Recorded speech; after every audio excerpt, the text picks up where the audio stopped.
The root of storytelling is one of the most basic ways to exchange ideas and grow as human beings. I watched tons of movies when I was younger, and seeing a great movie is one of the greatest experiences. As my parents were not really into TV, I played a lot of times outside. I always had to come up with stories almost to entertain myself, and that sort of probably was my first passion for storytelling later on in life. It's fascinating when you watch movies how they can transport you into worlds you don't know you're a part of, or worlds you exactly can identify with, all the things that could happen to you in life, or how harsh the world can be, how cruel the world can be. I love actors, I love human beings, I love this experience, what we call life. I think it's fascinating that we all have these different backgrounds and these different lives and where we come from and where we're going, and I'm fascinated always by people, and that's where my passion goes to and lies, and where stories come from. I'm from Cleveland. And where do you live? In Santa Monica. What do you want to become when you grow up? Firefighter. A firefighter?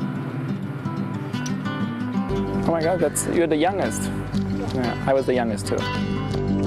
Just hearing people talk about themselves, where they come, where they're going, you realize that often there are so many parallels beyond, race, religion, and all the rest of it. Knowledge doesn't mean anything. What really means something is how deeply emotionally can you develop yourself, and how deeply emotionally you actually can experience life.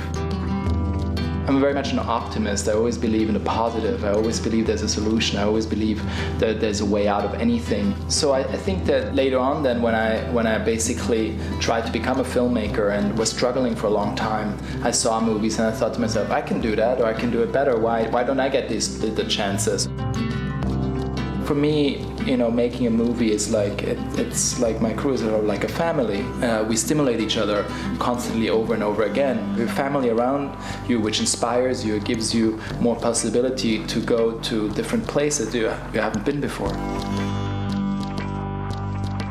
If you're intensely busy and participating in a life which you're very active, you're working a lot, you have your family, you have people you love, imbalance can happen. We have so many distractions in our lives, especially if one lives in a city and one is surrounded by cell phones and emails and computers and has a lot of interactions going on. And on a plane, you're just sort of in this time capsule, which you're sort of in your own environment, in your own space. You can just look out a window and nobody disturbs you, and you're just sort of away from everything.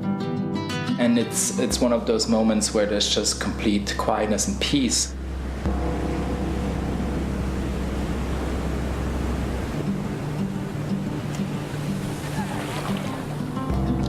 The only true reflection one can have in life is in the moment of death, when your life is over. What matters is how many people you loved and people who loved you back. It's not really how many movies you have made or anything else. I think that's ultimately the end, all that counts.